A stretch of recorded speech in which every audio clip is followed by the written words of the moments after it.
저는 그날 아침 거울을 보며 깊은 한숨을 내쉬었습니다. 이혜진 32세. 시골 출신의 평범한 주부였던 제가 서울 강남구 한복판의 고급 보석 매장에서 일하게 된 지 벌써 2달이 흘렀어요. 남편 김태우는 작은 무역회사에 다니고 있었지만 월급이 빠듯해서 저도 일을 시작할 수밖에 없었습니다. 특히 시어머니가 갑자기 병원비가 많이 든다며 매달 도움을 요청하시는 바람에 가게는 더욱 어려워졌어요. 혜진아, 오늘도 힘내자.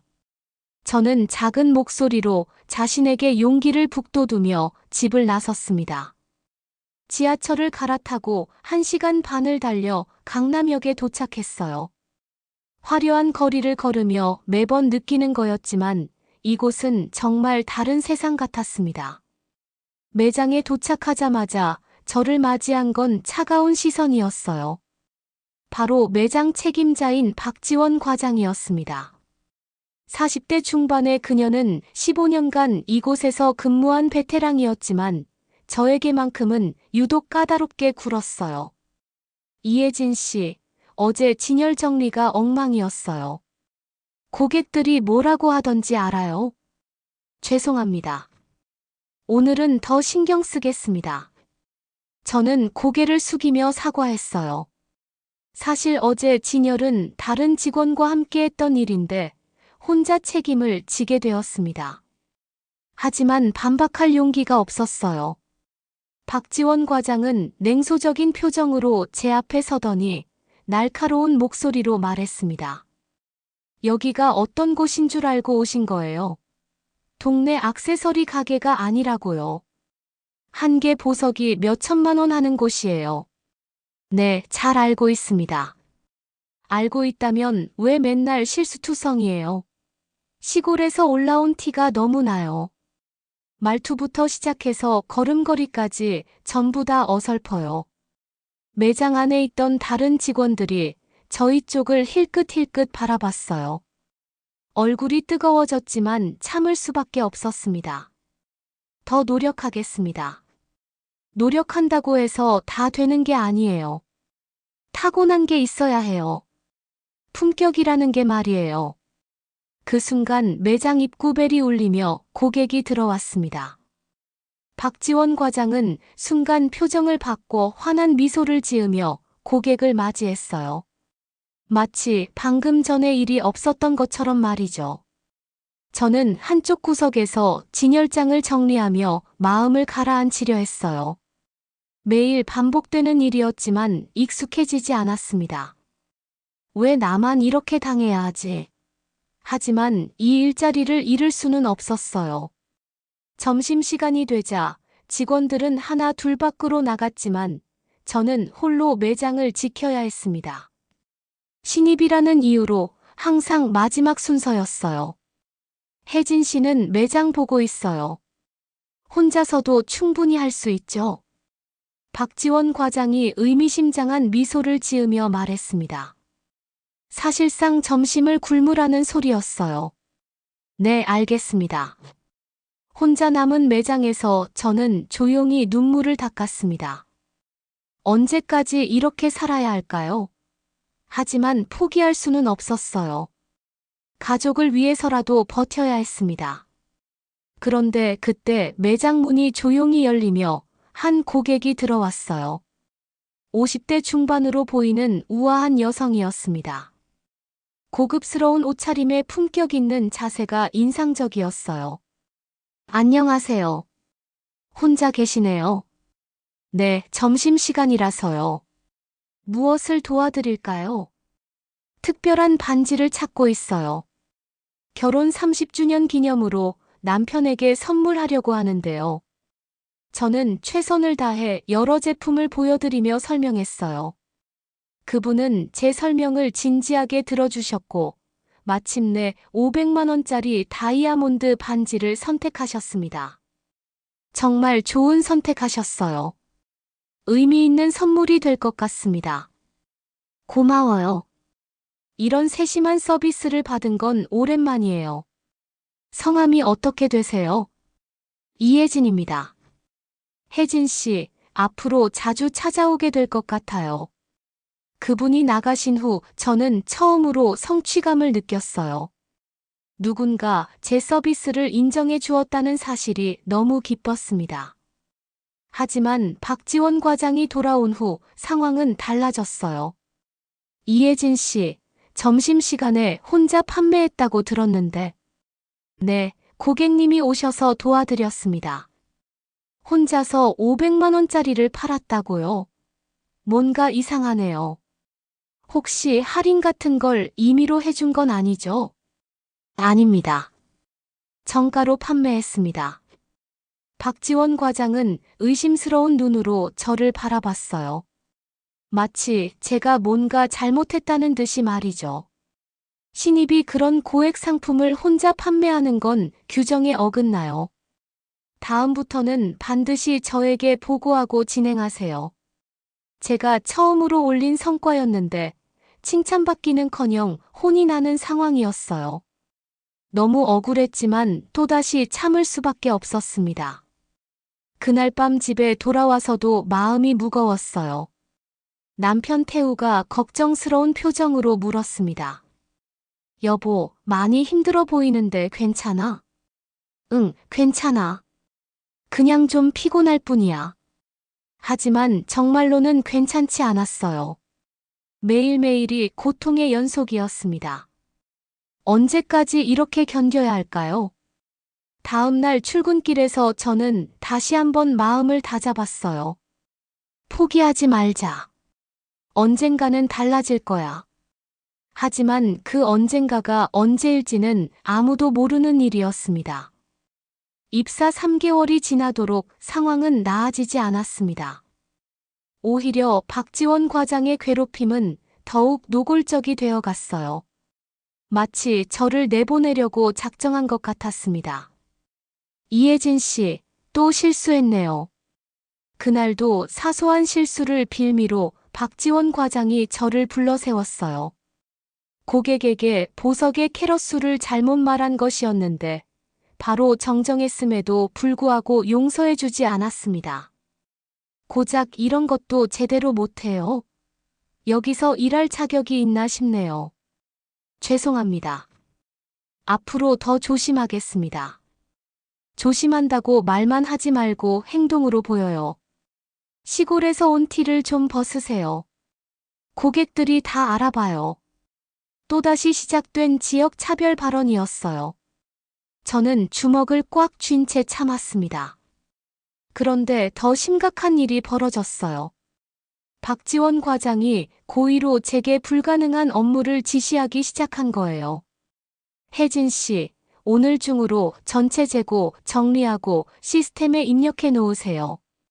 과장님, 그 일은 보통 3일 정도 걸리는 작업 아닌가요? 그게 핑계예요. 다른 직원들은 다 할 수 있는 일인데 혜진 씨만 못하겠다는 거예요.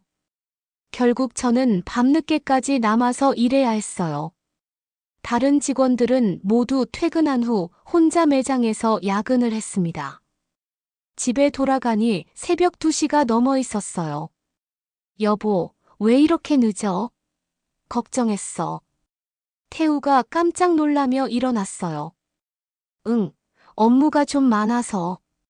거짓말이었어요.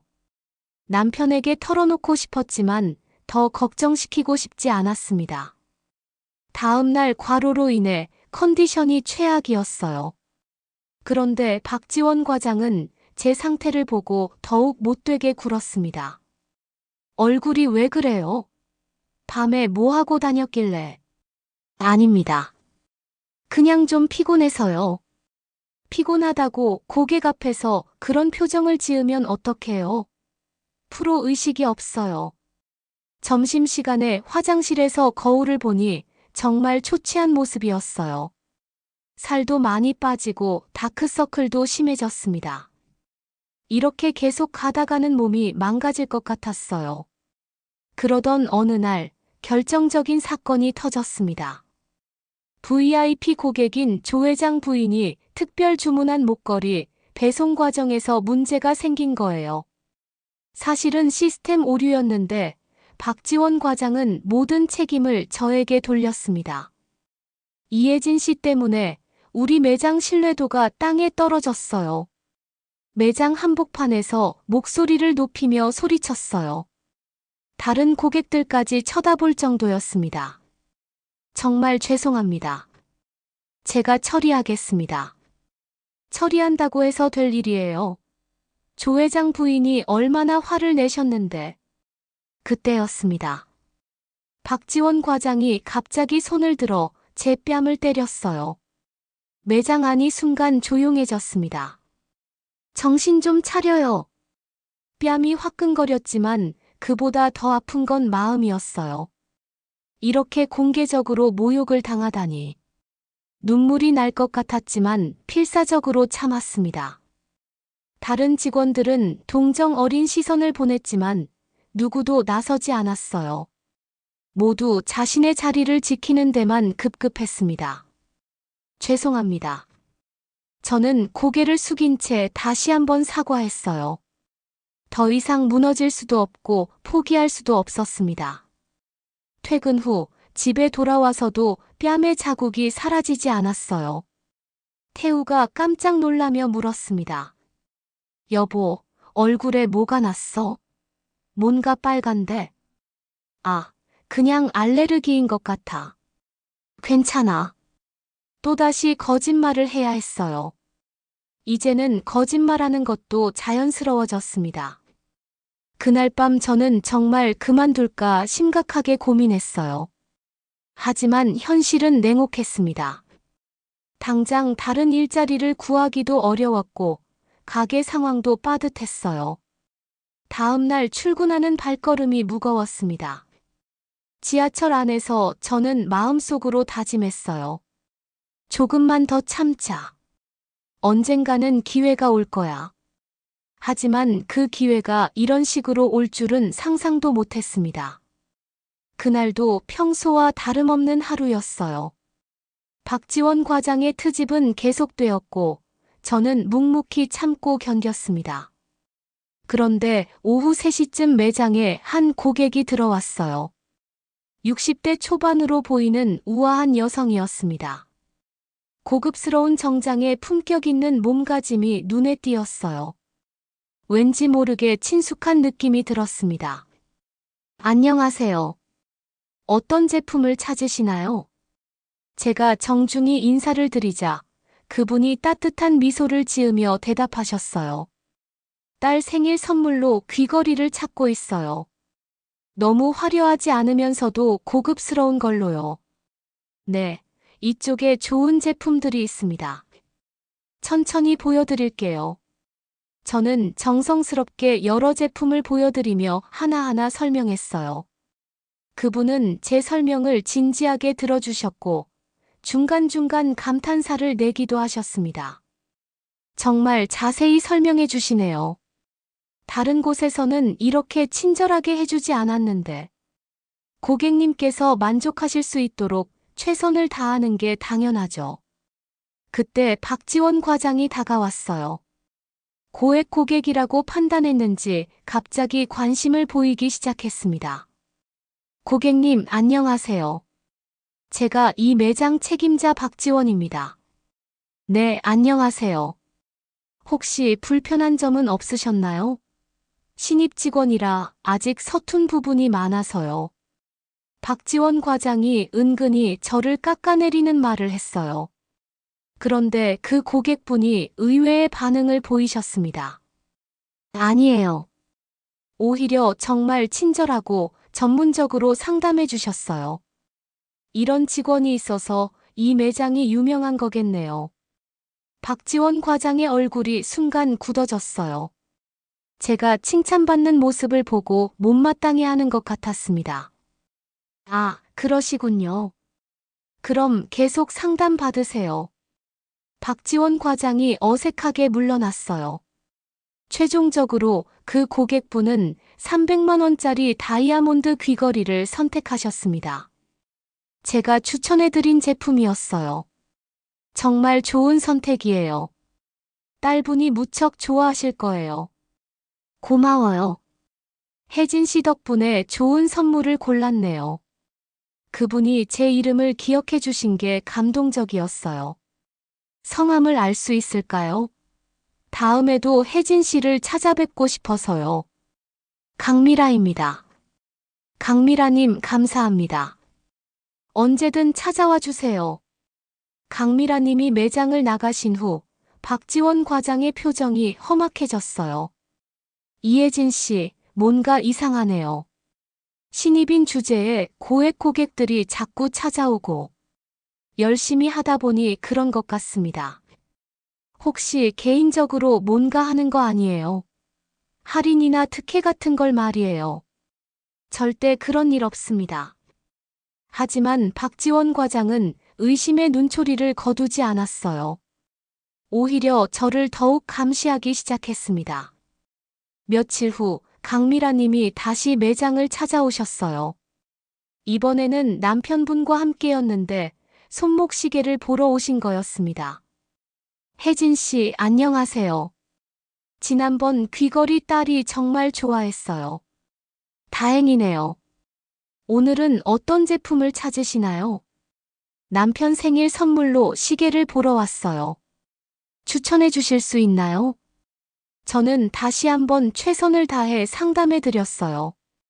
강미라님의 남편분도 제 설명에 만족해 하시며 1,000만 원대의 명품 시계를 구매하셨습니다. 정말 훌륭한 직원이네요.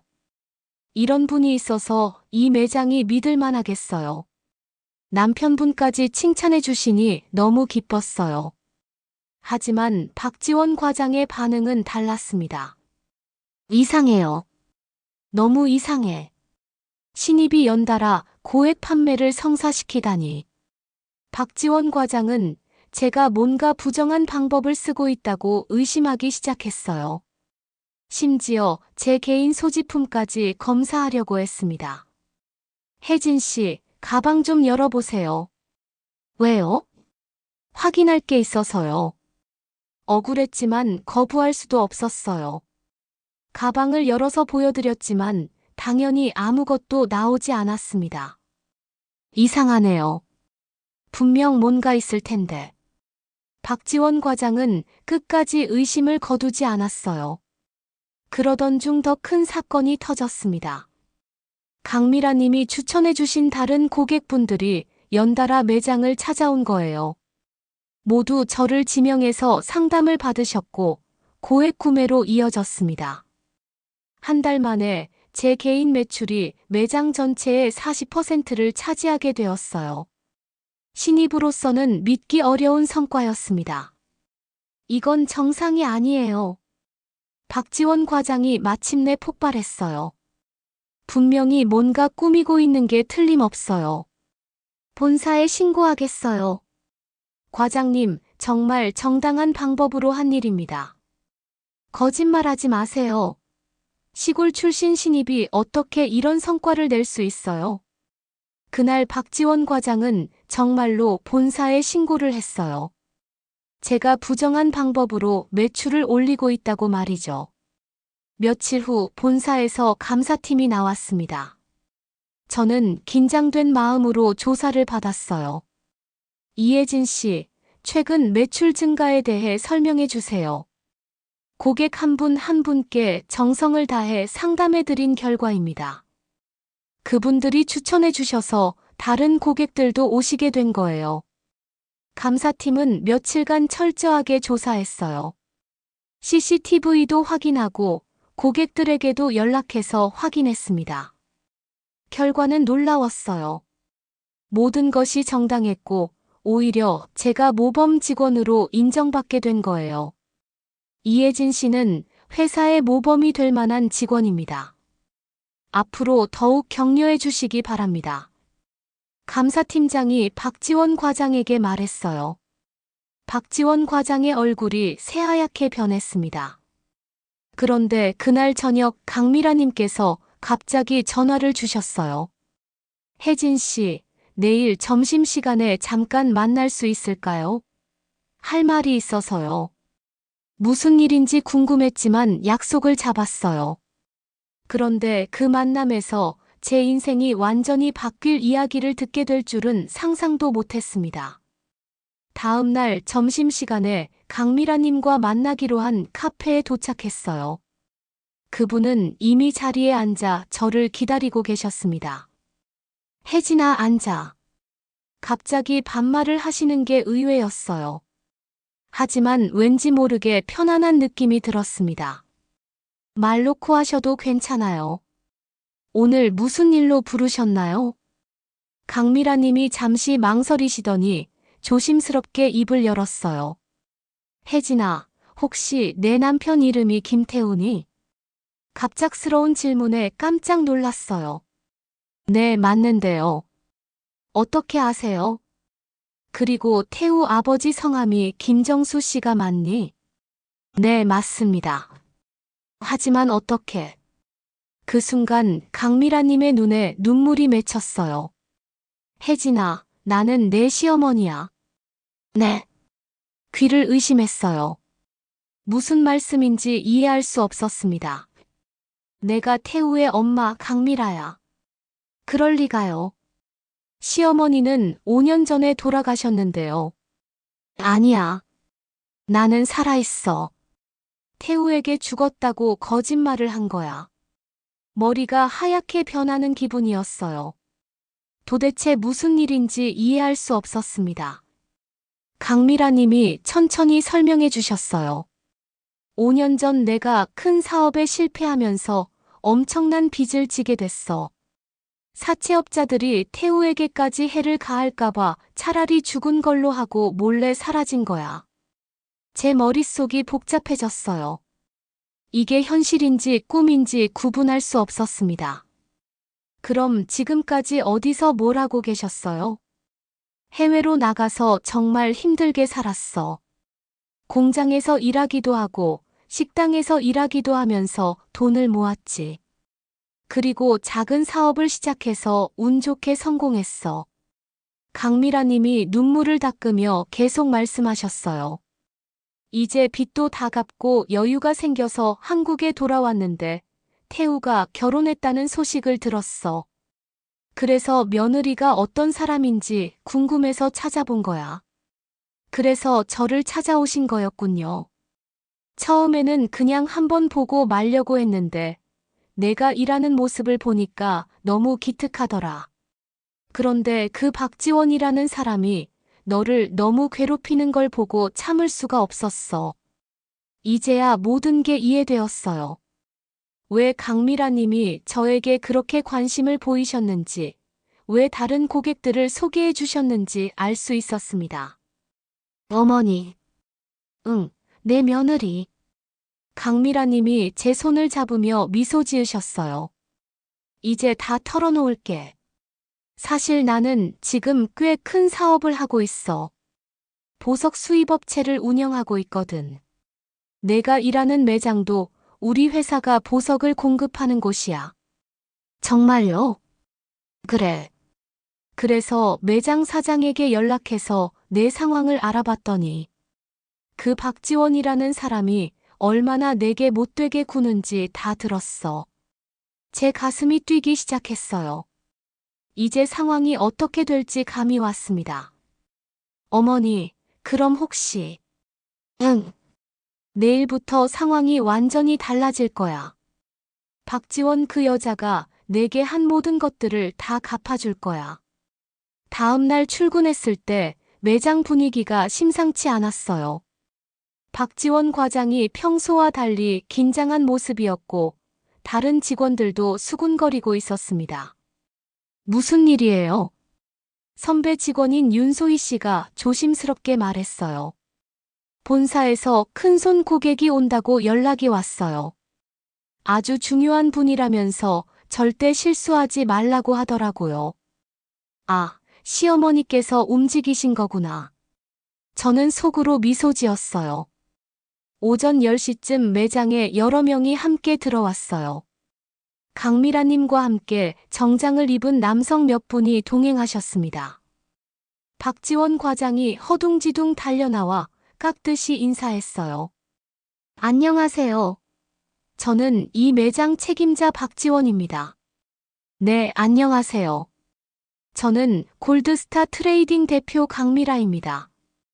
골드스타 트레이딩은 이 매장에 보석을 공급하는 가장 큰 업체였어요. 박지원 과장의 얼굴이 순간 하얗게 변했습니다. 아, 대표님이시군요. 정말 영광입니다. 오늘은 매장 운영 상황을 점검하러 왔어요. 특히 직원 관리가 어떻게 되고 있는지 보고 싶어서요. 강미라님의 목소리가 차갑게 들렸어요. 네. 저희는 항상 최고의 서비스를 위해 최선을 다하고 있습니다. 그래요? 그럼 직원들 하나하나 소개해 주세요. 박지원 과장이 직원들을 소개하기 시작했어요. 제 차례가 되자 의미심장하게 말했습니다. 이쪽은 신입 직원 이혜진 씨입니다. 아직 경험이 부족해서. 잠깐요. 강미라 님이 박지원 과장의 말을 끊었어요. 이혜진 씨라고 하셨나요? 혹시 최근에 매출이 급상승한 그 직원 맞나요? 아, 네. 그런데 어떻게? 제가 다 보고받았어요. 신입사원인데도 매장 전체 매출의 40%를 담당하고 있다고 들었는데 맞나요? 네, 맞습니다. 박지원 과장의 목소리가 점점 작아졌어요. 그런 우수한 직원을 어떻게 관리하고 계신가요? 저희는 엄격하게 교육하고 있습니다. 엄격하게요? 구체적으로 어떤 식으로 하시는 건가요? 강미라님의 질문이 날카로워졌어요. 박지원 과장이 식은땀을 흘리며 대답했습니다. 기본적인 예의와 서비스 마인드를 가르치고 있습니다. 그래요? 혹시 이혜진 씨 직접 이야기해 볼까요? 강미라 님이 저를 보며 말씀하셨어요. 혜진 씨, 여기서 일하면서 어떤 교육을 받았나요? 이제 때가 왔구나. 저는 심호흡을 하고 입을 열었어요. 대표님, 사실 제가 받은 건 교육이 아니라 괴롭힘이었습니다. 매장이 순간 조용해졌어요. 구체적으로 말해보세요. 박지원 과장님은 제가 시골 출신이라는 이유로 지속적으로 모욕을 주셨어요.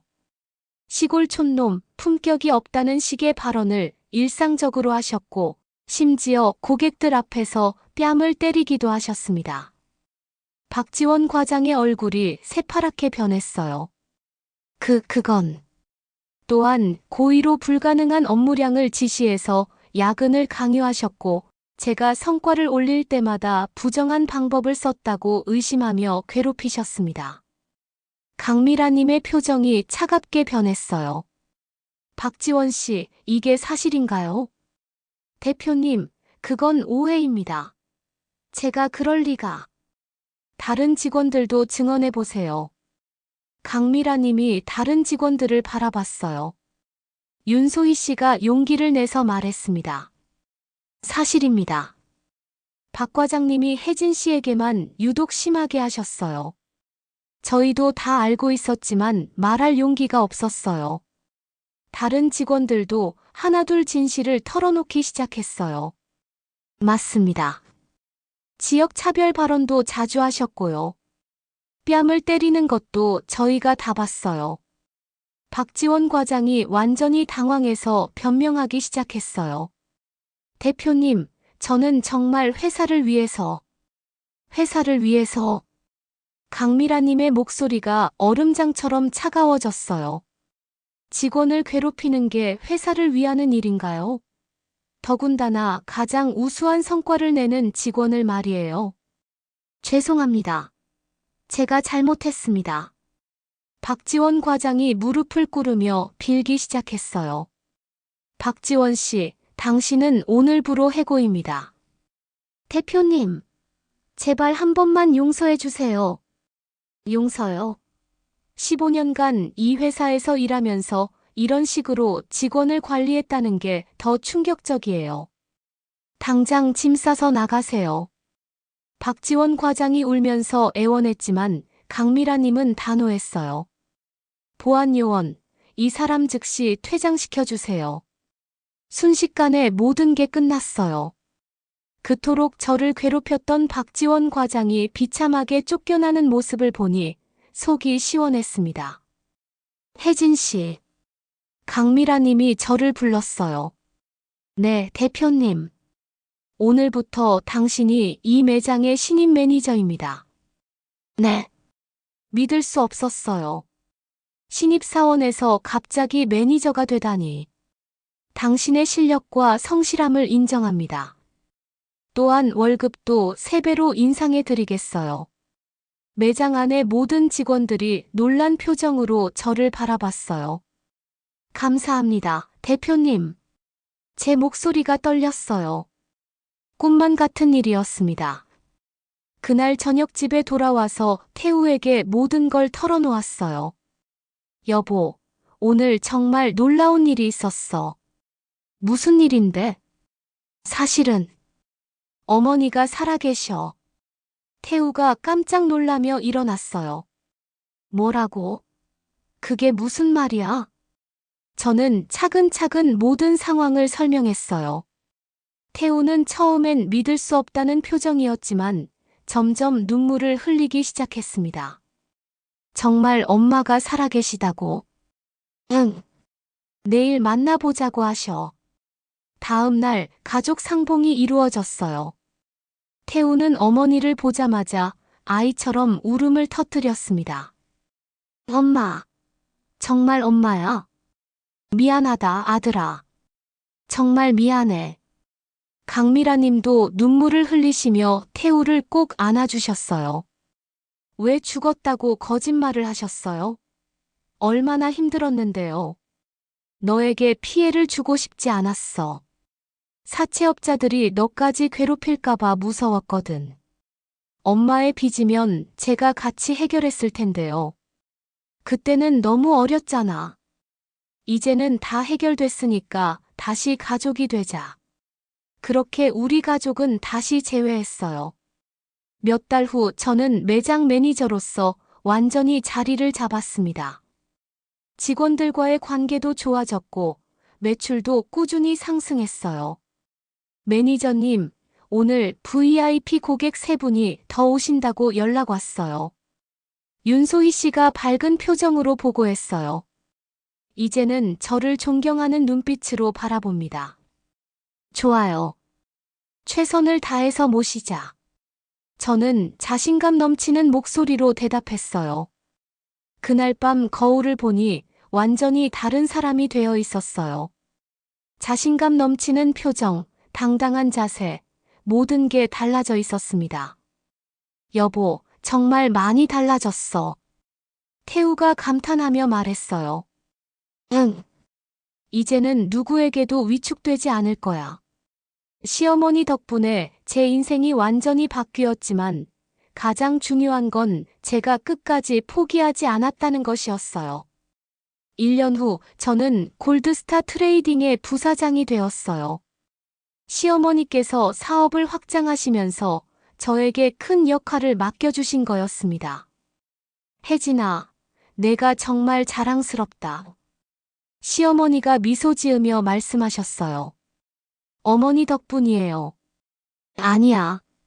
내 자신의 실력이야. 내가 도움을 줄 수 있었던 건 기회뿐이었어. 그 기회를 살린 건 순전히 내 능력이고. 정말로 그 말씀이 맞았어요.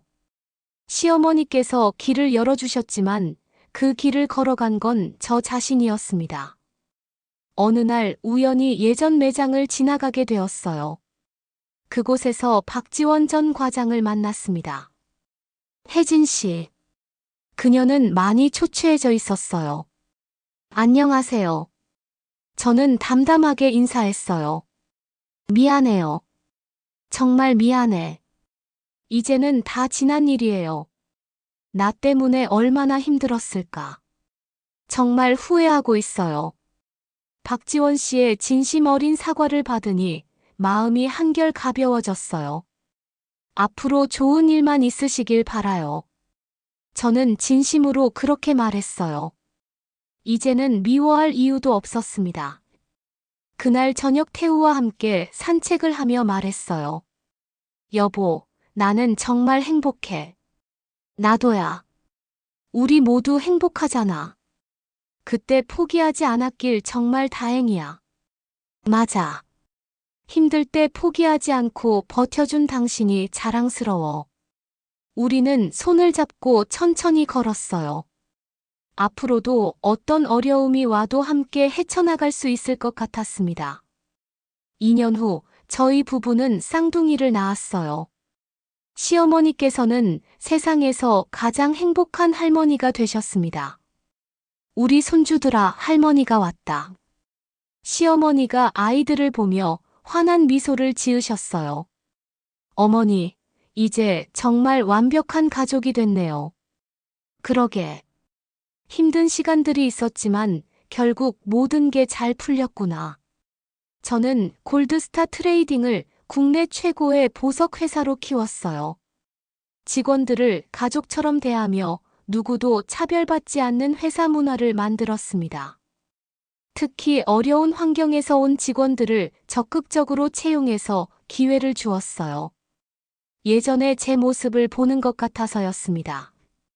사장님, 신입 직원 면접 결과 나왔어요. 어떤가요? 이번에도 지방 출신 지원자들이 많이 합격했어요. 좋아요. 출신이 중요한 게 아니라 의지와 성실함이 중요한 거니까요. 저는 흐뭇한 미소를 지었어요. 어느 날 시어머니께서 저에게 중요한 제안을 하셨어요. 혜진아, 이제 회사를 내게 완전히 넘겨주려고 해. 어머니, 아직 제가 부족한데요. 무슨 소리야? 이미 내가 이 회사의 진짜 주인이야. 나는 그냥 뒤에서 응원만 할게. 그렇게 저는 30대의 대기업 총수가 되었어요. 예전에는 상상도 할 수 없었던 일이었습니다. 첫 사장 취임사에서 저는 이렇게 말했어요. 저는 한때 아무도 알아주지 않는 시골 출신 신입사원이었습니다. 하지만 포기하지 않고 끝까지 노력했고 운명적인 만남을 통해 오늘의 자리에 설 수 있게 되었어요. 청중들이 박수를 보내주었어요. 앞으로 이 회사는 누구나 꿈을 펼칠 수 있는 곳이 되겠습니다. 출신이나 배경이 아닌 열정과 성실함으로 평가받는 회사를 만들겠어요. 그날 저녁 가족들과 함께 저녁을 먹으며 시어머니께서 말씀하셨어요. 혜진아, 내가 이렇게 훌륭하게 성장해줘서 정말 고마워. 어머니 덕분이에요. 아니야. 이건 순전히 내 노력의 결과야. 내가 한 건 그냥 문을 열어준 것뿐이었어. 태우도 제 손을 잡으며 말했어요. 여보, 정말 자랑스러워. 그때 포기하지 않은 당신이 있어서 지금의 우리가 있는 거야. 아이들이 제 무릎에 앉아 까르르 웃고 있었어요. 이보다 완벽한 행복이 또 있을까요? 그날 밤 잠자리에 들면서 저는 지난 시간들을 되돌아봤어요. 박지원 과장의 괴롭힘, 절망적이었던 순간들, 그리고 기적 같은 반전까지. 모든 게 꿈만 같았어요. 하지만 이것은 분명한 현실이었습니다. 정말 포기하지 않길 잘했어. 저는 마음속으로 그때의 저 자신에게 고마워했어요. 창밖으로 서울의 야경이 반짝이고 있었어요. 예전에는 그저 두렵기만 했던 이 도시가 이제는 제 무대가 되었습니다. 앞으로도 더 많은 사람들에게 기회를 주고 꿈을 실현할 수 있도록 도와주고 싶어요. 제가 받은 도움을 이제는 다른 사람들에게 베풀 차례였습니다. 내일도 좋은 일만 있을 거야. 저는 행복한 미소를 지으며 눈을 감았어요. 정말로 완벽한 하루였고 내일도 그럴 것 같았습니다. 시골에서 온 평범한 주부였던 제가 이렇게까지 될 수 있었던 건 포기하지 않는 마음과 운명적인 만남 덕분이었어요. 인생은 정말 모르는 일이라는 걸 깊이 깨달았습니다. 하지만 가장 중요한 건 어떤 상황에서도 희망을 잃지 않는 것이었어요. 그 희망이 기적을 만들어낸다는 걸 저는 몸소 체험했습니다. 이제 저의 이야기가 다른 누군가에게도 희망이 되기를 바라며 오늘도 감사한 마음으로 하루를 마무리합니다.